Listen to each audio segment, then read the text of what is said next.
Casual na pumasok ang lalaking ito na nakamask at goggles sa branch ng isang courier company sa Navotas City kahapon ng tanghali. May inabot siyang supot sa teller, sabay deklara ng hold up. Hindi naman po siya armado. Pagpasok po nung suspect sa establishment na sinabi niya kagad, akin na yung cash box. Halos 30 segundo tumagal sa loob ang suspect bago siya lumabas. Dala ang cash box na may lamang 20,000 pesos. Mabilis na tumakas ang suspect sakay ng motorsiklo. Nang pag-aralan ng mga pulis ang mga kuha ng CCTV, napansin nilang umiika-ika kung maglakad ang suspect at mukhang pamilyar siya sa loob ng establishmento. Ni-recall nila kung sino yung regular na customer na ganun maglakad, yung built ng katawan, at na-locate naman po natin dahil isa sa mga social media friend po nung teller ay na-hold up ay yung mismong asawa nung suspect natin. Alas 2 ng madaling araw nang maaresto ang suspect.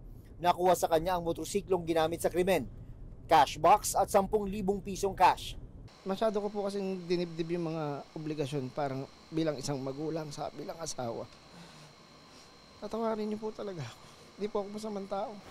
Malakas lang ba talaga ang loob ng suspect o magulo lang ang kanyang isipan nung gawin niya ang krimen?